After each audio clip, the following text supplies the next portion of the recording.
Estamos bien tristes. Eh, Nuestro parcero, nuestra inspiración en muchas situaciones de la vida, el señor Eddie Van Halen, pasó para el otro lado, nos deja.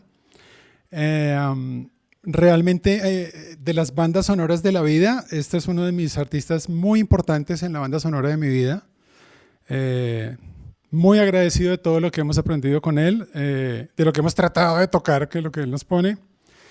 Y nada, una especial dedicación y recuerdo para el señor Leonardo Gómez, que tú me enseñaste sobre Evangelion, gracias. Gabriel Dilele, parcero, compartimos este gusto. Y a los de Bryans, te vamos a extrañar un montón.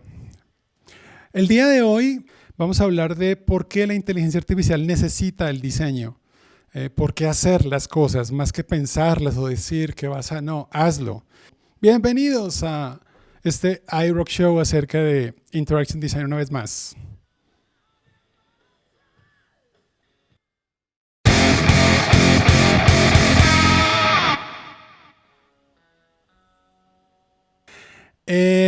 Hoy nos acompaña un nuevo integrante de Grupo DOT, una vez más, lo cual es una muy buena noticia para nosotros. Y es que tenemos nuevo Head de Analytics y Cloud for Marketing, el señor Alejandro Gutiérrez, que regresa a casa. Bienvenido, señor Alejandro, una vez más a tu casa. Gracias, Diego. Muchas gracias y también por la invitación. Gran canción. Radar Love se llama esa canción de Golden Earring. Y pues es justamente una canción que habla de retos nuevos, de cosas nuevas, de afrontar lo que se viene con buscando el amor y buscando la pasión y buscando lo que a uno le gusta hacer y perseguir eso. Entonces, pues nada, muchísimas gracias. A ti, Y qué bueno gracias. estar otra vez dentro de la familia de Grupo. Gracias por volver a casa. Uh, bueno, Alejo, de lo que vamos a hablar hoy, que tiene que ver un poco de, no tiene que ver todo que ver con las personas y una cosa que nos pasó desde el principio cuando empezamos a trabajar juntos es que por tu formación en filosofía y por nuestro interés y por mi interés personal en las personas hubo clic desde el principio. Y últimamente tú has vuelto como a profundizar en el tema. Tú, ahorita en qué estás en investigación, qué es lo que te está interesando, en qué tema estás. Bueno, en general creo que el tema se abarca sobre todo lo que tiene que ver con automatización, pero sobre todo en detalle con cómo entender la forma en la que están cambiando las habilidades humanas, la formación, la educación en torno a cómo podemos reconceptualizar el trabajo a partir de entender que el trabajo cambia porque entra un nuevo agente, que es el agente robot o el agente inteligente, el agente, la inteligencia artificial como un nuevo agente dentro del trabajo y que eso no necesariamente elimina per se la vinculación humana, sino que o la engrandece o la modifica. Es todo ese estudio en el que estoy ahorita y que le he dedicado un buen tiempo últimamente. Súper bien muy a tono con lo que también estamos ahorita desarrollando en investigación en Grupo DOT, pues de las múltiples líneas que hay. Quiero arrancar con dos quotes. Una que es del equipo de PAIR, se llama, que básicamente está centrado en personas e inteligencia artificial de Google. En ese grupo, básicamente, ellos trabajan con una idea global y ponen el code para hablar de esa idea global. Y dicen es, incluso la mejor inteligencia artificial, la mejor aplicación, o el mejor modelo, la mejor inteligencia artificial falla o puede fallar si no le brinda un valor único a las personas, si no genera ese impacto real en la vida de las personas. Esa es una. Y por otro lado está el HAI, que es el Human Center Artificial Intelligence de Stanford. Y ellos tienen muchas líneas de investigación, pues es Stanford. Y hay una cosa que me llama particularmente la atención y es que ellos están trabajando en uno de los grupos que lo que busca es diseñar y poner a prueba métodos de diseño centrado en las personas para garantizar o para buscar que esas aplicaciones, esos agentes de inteligencia artificial realmente sean diseñados y desplegados con la habilidad de integrarse, comunicar, colaborar e incluso aumentar, darles superpoderes a las personas. Es como esa idea, que creo que es un buen comienzo para hablar de esto. O sea, hay que darle la vuelta, no de la pura tecnología o solamente del número y el resultado del modelo, sino, ok, eso está, de las personas hacia allá. ¿Por qué empezar por ahí? ¿Por qué este tipo de declaraciones de organizaciones tan relevantes? ¿Tú cómo lo ves? Bueno, hay algo que creo que es muy importante en el tema, tomando sobre todo la última cita de los superpoderes, y es al inicio, quizá cuando se estaban comenzando a estudiar este tipo de cosas, los primeros estudios que se hicieron como sobre tal vez el año 2000 eran bastante fatalistas en el sentido en el que hablaban de que la tecnología y sobre todo el pico de la tecnología en el que estamos ahorita, que es básicamente la automatización de muchas tareas, iba a conllevar, sobre todo haciendo como referencia al mercado de Estados Unidos, que en ese momento era como el pareto de lo que estaba pasando, que eso podría conllevar en unos 10, 15 años a la pérdida de un hasta 60% del trabajo. Y resulta que a medida que han venido pasando los años, nos hemos dado cuenta que no es así, sino que las personas hoy en día o son más productivas porque tienen más herramientas o son más inteligentes porque tienen acceso no solo a más información, sino información, por decirlo de alguna forma, indexada, sumarizada y que finalmente, entre otras muchas cosas y entre otras muchas capacidades, terminan siendo posibilidades de un desarrollo mucho mejor. Entonces creo que esa última cita creo que viene perfecto para el tema de hoy. Muy bien, voy a utilizar algunas frases que son de las expectativas. Con inteligencia artificial, y ahora hemos entendido que una cosa que hay que trabajar mucho es como los modelos mentales que la gente tiene, las expectativas, no solo expectativas, sino modelos mentales que tiene la gente cuando uno va a desarrollar proyectos de inteligencia artificial. Y es una de las líneas que más nos está preocupando ahora durante el previo al diseño y establecer con qué producto ayudamos a las compañías. Y es que esos imaginarios son pesados, o sea, son fuertes. El primero, yo creo que tal vez es en la misma línea que venía, así es, la gente tiene, cuando uno habla con las organizaciones, con los usuarios, con los que van a utilizarla, dicen, esto me va a reemplazar, voy a perder el trabajo. ¿Qué es sobre este tipo de expectativas? Bueno, creo que ahí hay una cosa y es, finalmente, el trabajo no se reemplaza de una sola vez. Es decir, tú no reemplazas completamente una profesión, tú terminas reemplazando es un skill. Entonces puede ser, no sé, ponte en la situación en la que de pronto el día de mañana surgen los cajeros que en un McDonald's te atienden automáticamente y te entregan la orden. Tú estás reemplazando en ese caso probablemente un skill que está quizá es un skill un poco pago, con ciertas condiciones laborales determinadas, pero piensa en cada vez una profesión más compleja. Entonces, no sé, un analista de datos. Probablemente tú al analista de datos, pues no lo vas a reemplazar completamente, pero si te pones a ver cuáles son como los componentes de lo que él hace en su día a día, puede hacer que el analista de datos dedique, no sé, un 30-40% de su tiempo a amasar información, a estudiar una base de datos, a hacer un ETL. Son esas tareas quizá puntuales las que sí se reemplazan. Entonces creo que es a veces un miedo desproporcionado a cambiar las formas en las que trabajamos o ajustarnos, digamos que decirlo de alguna manera, a darle la mano a la tecnología y trabajar de la mano con esa tecnología, más que como tal que el trabajo en su totalidad vaya a ser reemplazado. Yo creo que es un tema de trascender está esta escuela Singularity, de Singularity University, que trabaja mucho esa idea del trascender, de la otra capa nueva de seres humanos en la que ya estamos entrando. Ustedes se dan cuenta, ya varios de los artefactos les dan superpoderes a ustedes. El simple hecho de un celular, lo que usted puede hacer ahora, esto del trabajo remoto, esto de manejar muchos proyectos, aumentar su capacidad de hacer cosas, hace rato ya viene pasando. Entonces, lo que va a empezar a ocurrir es que no te desplaza en cuanto a lo que tú haces, sino que permite que tú te desplaces en conocimiento a hacer otras cosas más importantes y más trascendentales, diría yo.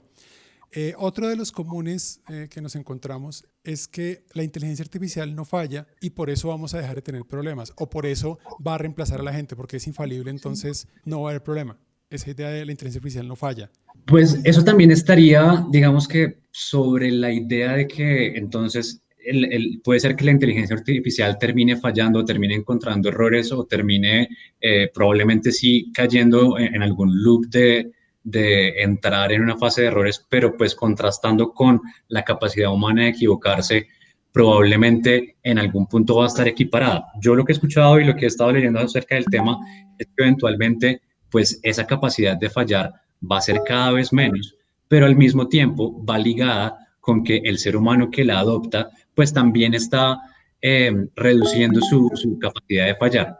Creo que por ahí uno termina matando ese bias o esa concepción, y es que puede ser que la inteligencia artificial falle, pero es que para eso está también el ser humano detrás de esa interacción, detrás de lo que está pasando, para tratar que ambos, tanto el trabajo humano como el trabajo de la máquina, pues puedan ser cada vez mejores. Creo que no van separados. Sí, y anotando algo, inteligencia artificial, claro que falla, tiene fallas, está basada en humanos. Exactamente. Y por eso mismo y tanto es mucho mejor que uno trabaja complementada con personas, porque hay situaciones límite en que inteligencia artificial no va a poder. Y una más quisiera ir como con la última, es que se asume que uno entra en un proceso, así como en transformación digital, entra en un proceso de implementación de modelos o de ayudas con inteligencia artificial y todo va a cambiar, la vida va a ser otra. Entonces, ¡pum!, ya somos otra organización diferente simplemente porque lo hicimos. Finalmente, o sea, sí suele haber una transformación de fondo, no necesariamente una transformación digital, porque quizá abarca un aspecto que es el que tarda en transformarse. Sí hay una transformación de fondo en herramientas, en procesos y en quizá en muchos elementos de la vida cotidiana, pero quizá el más fuerte, el más importante, que es el tema cultural, de cómo yo lo adopto, de cómo lo integro, de cómo lo hago parte de mi trabajo y cómo yo soy capaz de pararme sobre esa plataforma para elevar lo que estoy haciendo en mi día a día, es realmente la clave de esa transformación. Si simplemente lo tenemos como un asset por allá guardado, puesto en la, no sé, en la nube de la corporativa de la empresa que hace X función, pues probablemente es ahí donde pensamos que la transformación digital, como se pensaba también en su momento en la época de simplemente vender servidores, es comprar eso, almacenarlo y ya mi organización tuvo esa transformación. Entonces creo que obviamente el proceso es más complejo y fíjate que en todos los temas que hemos tocado va muy de la mano con que el ser humano esté en la disposición de abrirse a ese cambio y a esa nueva realidad que le implica una nueva herramienta. Uno empieza a hacer todas estas preguntas y cuestionamientos y hay personas, siempre termina con las personas en el centro, siempre. Y a la larga, los que terminan, las organizaciones están más por personas y eso va a seguir siendo así, es lo que le da el sentido en últimas. Y quienes hacen que la cosa finalmente ande y genere verdadero valor y se integre en múltiples procesos o a impacto transversal con esa visión completa son las personas. Entonces es más un tema de si realmente la organización ha tomado una conciencia de en lo que se está metiendo, una conciencia de las capacidades que tiene, para que esa conciencia y esas verdaderas necesidades e intenciones se la comunican a los equipos de inteligencia artificial, los equipos de data scientists, los que van a desarrollarla, para que ellos se enfoquen en eso. Es un poco ese el primer mensaje, son ustedes como humanos los que indican a los equipos de ingenieros, a nosotros los equipos de ingeniería, lo que vamos a construir. Por eso es tan importante trabajar desde allí, porque si no va a ser algo vacío, va a ser un commodity vacío que, como dice Alejo, seguramente se quedará en algún lado y no va a generar el impacto esperado. Uno de los ejercicios que hacemos y que contamos mucho tiene que ver con identidad en acciones y es tratar de cuestionar a la compañía sobre cuáles son las acciones que construyen el ADN de la empresa y de esas cuáles son las que con mayor impacto de inteligencia artificial puede beneficiar. Tiene que ver como con ese propósito de compañía, ese manifiesto de compañía anotado en acciones para que desde ahí se definan cuáles son los problemas de inteligencia artificial que más le pueden generar valor a la compañía. Yo quisiera ahora hablar de dos formas de verlo que también facilita un poco si ustedes están pensando por dónde empezar o tomar en cuenta el diseño. Google Pair, que lo usamos mucho de referencia y su metodología también la hemos incorporado, habla de dos formas de focalizar. Una que es inteligencia artificial para automatizar y otra que es inteligencia artificial para aumentar, para augmented, que no sé cómo, para dar superpoderes a las personas. Son dos focos diferentes. El primero, que es el de automatizar, está más centrado en esos procesos que son tremendamente operativos y repetitivos y ayudas a incrementar eficiencia, a ayudar a que la gente trabaje de forma más segura, reducir esas tareas que son tediosas para que la gente haga otras y de pronto permitir una diferenciación en experiencias frente a que vaya más suave la experiencia al hacer un proceso operativo. Sobre automatización y entender cuándo automatizar, ¿qué tienes para contarnos, Alejo? ¿Tú cómo la ves ahí cuando es solo para el mundo de la automatización? Ok, cuando es solo para el mundo de la automatización he visto unos ejemplos que son interesantes retomando lo que el que está tratando de poner del cajero de un restaurante. Entonces, probablemente automatizar esa tarea del cajero del restaurante o de una persona de servicio que atiende al público, digamos, puede costar, qué sé yo, todo ese proyecto, digamos que cuesta, no sé, $1.000.000. Pero ¿cuánto me cuestan los salarios de la persona que realmente es el que está haciendo ese trabajo? He estado leyendo que normalmente hay como una pugna entre qué tanto me cuesta automatizar versus qué tanto me cuesta mantener el trabajo humano. Entonces, realmente el incentivo a veces por automatizar surge es de cuando el negocio encuentra un verdadero cuello de botella en alguna acción específica, en algún proceso específico o en el desempeño de un cargo. Entonces, creo que la automatización para ese tipo de procesos, que es quizá la que más tiempo también lleva en el mercado, desde los robots que surgieron en Japón para ensamblar y que luego se hicieron populares en el mundo, hasta lo que hoy en día tenemos de procesos de pronto ya más corporativos, siempre están mediados por aumentar la productividad de un grupo de personas. Y pues la productividad de un grupo de personas, que eso pase, pues siempre va a ser algo, un resultado muy positivo para el negocio. Entonces, ese tipo de cosas que quizá son, o las automatizaciones que quizás son a veces las que pensamos que más rápidamente sacan de plano la intervención humana, son más desde el lado del negocio. En cambio, creo que la otra línea, que es la que también tú quieres tocar, la de aumentar las capacidades, es la que pone en el centro realmente al ser humano. Ambos quizás siempre están en el centro, digamos, desde la automatización el ser humano está en el centro, pero como foco de atención de quien está creando esa automatización para entender el proceso, ver cómo un humano lo hace, ver cómo lo haría mejor. Sin embargo, en esa otra realidad que es aumentar esas capacidades, el ser humano está también en el foco, no únicamente de pronto para entender la acción, sino para entender cómo en el fondo lo que sea que yo creo va a terminar repercutiendo de forma positiva en lo que esa persona hace y que además se integra en las formas habituales en las que esa persona realiza esa acción. De acuerdo. Y eso nos lleva entonces a ese segundo que es el de Augmented People. Estoy que pienso en la traducción desde hace tiempo y no he encontrado una otra forma de decir gente aumentada, es raro, pero cómo hacer como esa ampliación de habilidades. Y es la que más nos está interesando y en la que más trabajamos. Veníamos trabajando de una forma tal vez natural, pero en el último año ha sido como más formal, y se preocupa un poco por entender más el puesto de trabajo, las responsabilidades del usuario adentro o de las personas afuera que consumen tus productos y servicios, que son el cliente de nuestros clientes, para empezar a ver yo cómo le empiezo a ampliar sus capacidades para que haga lo que realmente le interesa. Y ahí voy como los casos típicos en los que uno lo puede utilizar. Lo primero es si uno quiere incrementar como el disfrute en el desarrollo de una tarea. Las tareas de pagos bancarias o a veces de compras, de cosas que toca comprar cada mes, no son chéveres. Pues, o tú preferirías estar viendo un partido, leyéndote un libro o estar con tus hijos. Son normalmente cosas que uno hace porque toca y no porque le gustan. Entonces ahí hay un campo muy importante de cómo yo le ayudo a la gente a que pueda hacer las cosas. Como siempre busco formas creativas para que le ayude con agentes o con inteligencia artificial a planearlas, a hacerlas mejor. Es un ejemplo típico de cómo haces Augmented People. Fíjate que estás automatizando, pero hay una diferencia sutil y es desde dónde lo estás concibiendo y lo estás conceptualizando, desde cómo le das disfrute a la vida o ya a un trabajador en su puesto de trabajo, le das esas capacidades aumentadas para que él haga, para que él trascienda en sus labores, estudie otras cosas y tu compañía evolucione un montón. Porque el operativo está y ahora esas personas operativas hacen cosas aún más interesantes. Es uno de los típicos casos en los que uno puede hablar de Augmented People.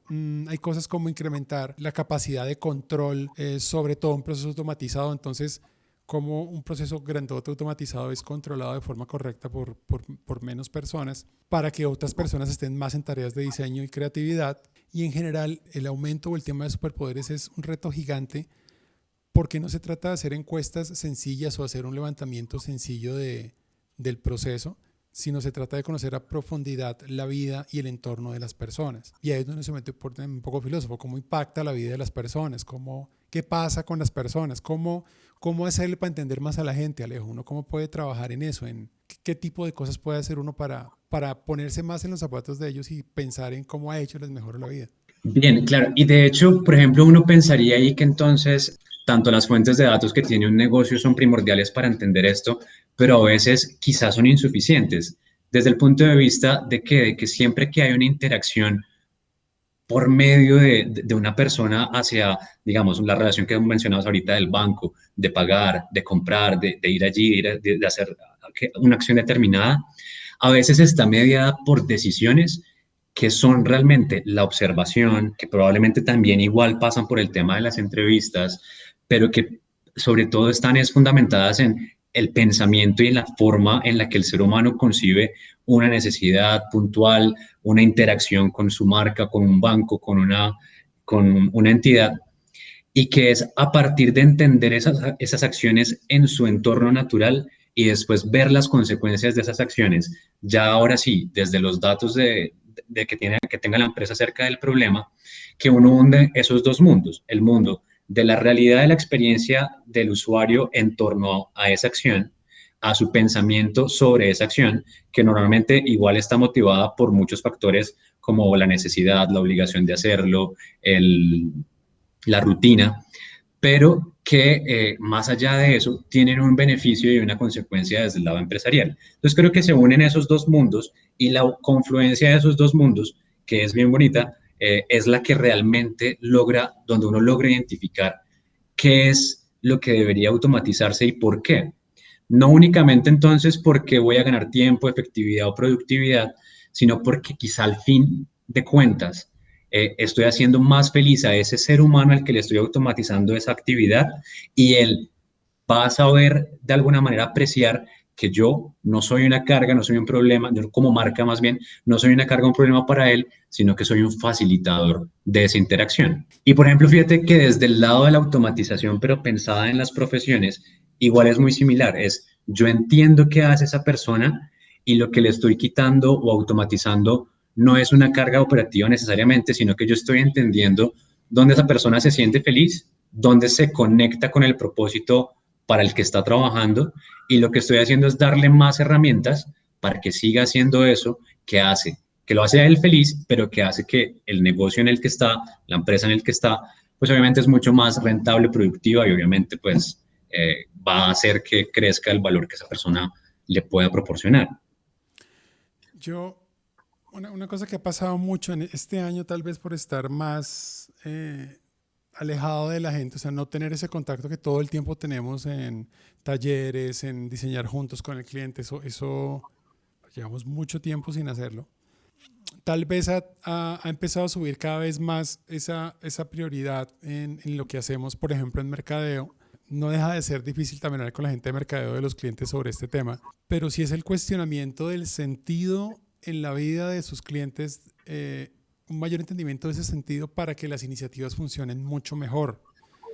Usar datos para entenderlos y analítica para entenderlos más, ver un poco más a ellos qué les duele, dónde están, para que la eficiencia en la comunicación sea mucho mejor, para que esa conexión realmente se dé, ese flujo de sentido, ese diálogo opere. Y no es fácil porque siempre los números están presionando, uno siempre tiene números, indicadores que cumplir, metas que cumplir, pero al final del día, si uno se toma el tiempo, que no es tanto relativo a todo el retorno que vas a tener para pensar mucho más o entender mucho más a tu usuario y a tu cliente, los beneficios son muchísimo más grandes y las relaciones son mucho más largas. Es como la diferencia entre una relación en la que tú entras con un coqueteo larguísimo de conocimiento y finalmente deciden estar juntos, o la que arranca súper pasional a toda y se va. Como la diferencia entre esas dos, tomarse el tiempo para conocerlo, verlo en varias situaciones, observarla, no sé qué, y luego, ¡pum!, arranca esa vida juntos. Casos de parejas de amigos que luego se vuelven novios o esposos, lo que sea. O ese otro que se hacía todo, el producto lo quiero, lo miro, lo pruebo, me consumió y se fue. Puede ser una buena metáfora para el tema. ¿Cómo está esa diferencia entre esos dos? Darse el tiempo para conocer mucho más o pensar mucho más en el otro y luego se hace una intervención que es súper duradera y usar la inteligencia artificial desde ahí porque sé en dónde podría entrar mejor. Demasiado volado, pero por ahí es un poco lo que nosotros tratamos de hacer. Nada, para finalizar quisiera hablar como de unas pildoritas, unos tips que dicen por qué utilizar, o sea, en conclusión, por qué utilizar pensamientos centrados en las personas o Human Centered Design o General Design Thinking en las personas es necesario para proyectos de inteligencia artificial.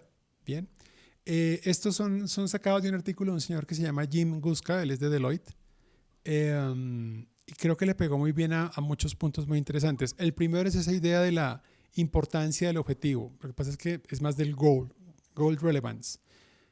La gente tiene necesidades e intenciones. Independiente de lo que yo pueda decir, lo que el mercado diga, cuando alguien va a una tienda a comprarse una chaqueta, tiene en la cabeza o un antojo, o vio a alguien, o necesita porque tiene frío, tiene algo que trae con él, y esas necesidades e intenciones en cualquier interacción en la vida son muy importantes para que cuando yo piense o diseñe un artefacto que va a interactuar con él, tenga éxito. Ese pensar en las personas como primer paso. Eso implica mezcla de muchas cosas, incluso un enfoque pensado en sociología, psicología. No es así nomás, Alejo. Tiene muchas partes. Sí, de acuerdo. Y es desde todas las aristas que nosotros como seres humanos tenemos, sociológicamente, psicológicamente, entender el contexto familiar, el contexto social, la cultura, y es finalmente entendiendo todas esas que se reúne, quizá una declaración de cuál podría ser ese objetivo, y donde realmente uno logra entonces hacer match, y es ahí donde uno ve algunas marcas que son muy buenas en esto, no solamente por comunicación, sino también por desarrollo y porque están pensando más allá realmente en el cliente. Entonces, tip número uno que está ahí, el enfoque centrado en las personas o Human-Centered Design, tiene método para eso, para establecer cuáles son los objetivos, el entorno de las personas, está pensado para eso. Segundo, algo que este señor llama manos libres.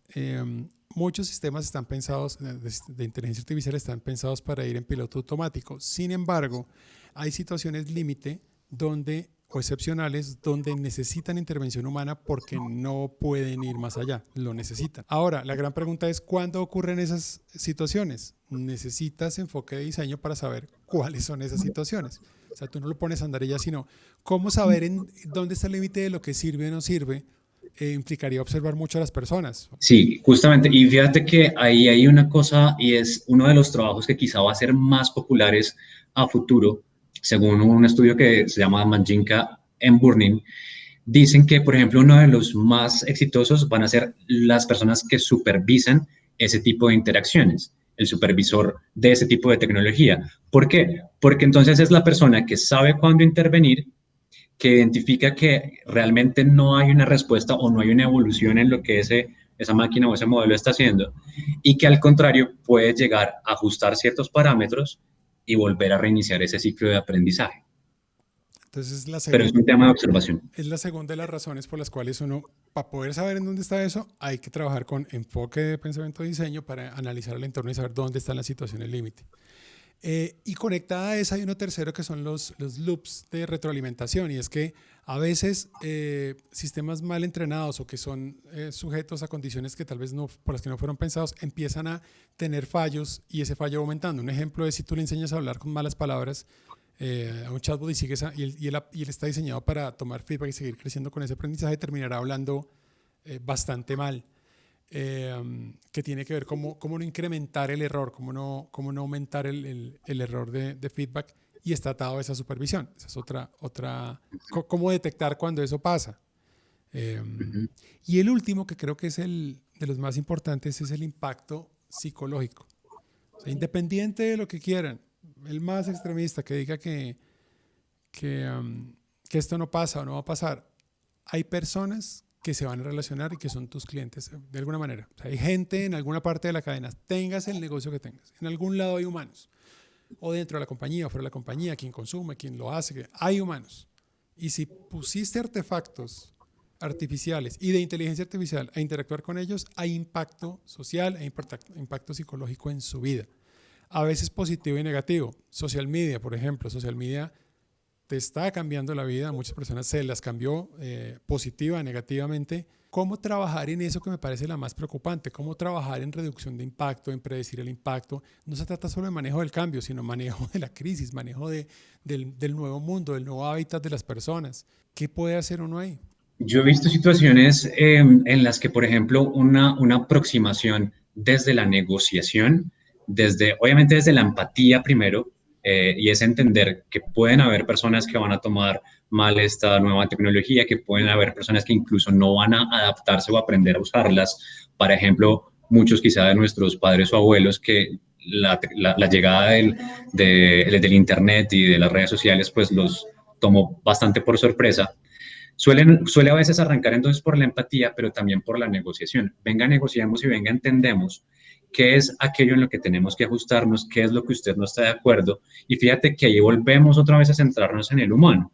Y es, la crisis que puede despertarse puede venir por muchos frentes, por los que acabamos de mencionar. Pero independiente de cuál frente venga, es ser empático a la hora de hacerlo, no imponerlo, sino también darse el tiempo de adoptar esa nueva cultura, de adoptar esa nueva forma de hacer las cosas.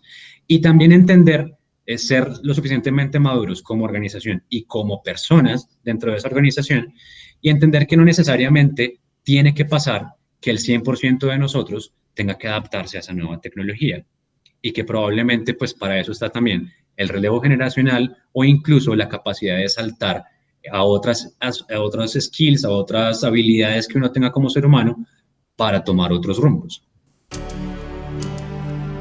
Alejo es un humanista y a nosotros nos va muy bien con los humanistas, con la gente que está de ese lado. Y la mezcla entre el enfoque humano y la tecnología, creo que no nos equivocamos, gracias a Dios, en la forma en que Grupo DOT ha venido trabajando en estos años y en la gente valiosa que también, gracias a Dios, ha estado con nosotros en todo este tiempo. Estamos muy agradecidos porque Alejo vuelve, porque podemos volver a hacer un montón de cosas y porque más que en cualquier otro año, en este último año, sí que estamos haciendo cosas y metiéndonos en cosas súper divertidas. No tenemos ni idea en dónde va. Al fondo, una vez más, el señor Van Halen, esta vez con When Is Love. ¿Cómo sabes cuando es amor? Solo cuando lo sientes, cuando lo palpas, cuando es lo que responde la canción. No hay otra forma de explicar cómo saber cuando algo es amor. Alejo, yo quería finalmente preguntarte ya más de tu trabajo. Para ti este viaje de siendo alguien de ciencias humanas trabajando con tecnología, ¿cómo ha sido? ¿Cómo ha sido tu vida en este tiempo? ¿Y para dónde vas? ¿Qué seguirá ahora? O sea, una persona que ciencias humanas en tecnología, ¿qué siente, qué ve, a diferencia de un trabajo tradicional en ciencias humanas?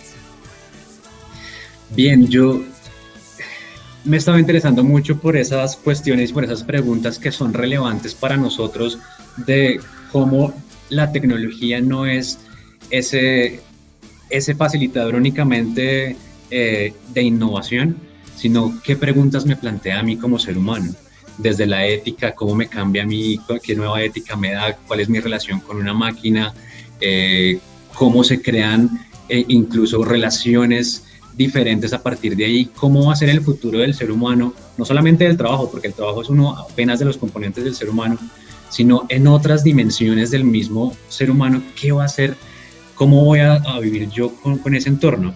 Entonces, para mí es súper apasionante. Obviamente, digamos que es curioso porque desde afuera, tanto mis amigos como las personas que me conocen y van conociéndome a lo largo del tiempo, es como que mezcla tan rara. Pero yo creo que es una mezcla no solamente, sí, quizá extraña, pero muy necesaria en un mundo en el que tenemos que aprender a convivir y a ser parte, además, activa de la tecnología. Súper, Alejo. Muy felices, estoy muy feliz. Pues nada, hasta aquí este AI Rock Show. Se necesita más trascendencia, se necesita pensar más en las personas, se necesita pensar más en el amor. Este señor casi que en todas las canciones hablaba de amor. Y el amor por la vida, el amor por los otros, el amor por el planeta. Hacer las cosas con amor tiene mucho que ver con la forma en que vas a construir las cosas y en preocuparte por el otro. Y yo creo que esa es una buena clave para ser exitoso en un emprendimiento de cualquier clase en tecnología. Alejo, muchas gracias una vez más y bueno, empezamos una vez más. Gracias, Diego. Muy contento de estar con ustedes y estaremos en el próximo Rock Show. Súper. Chao.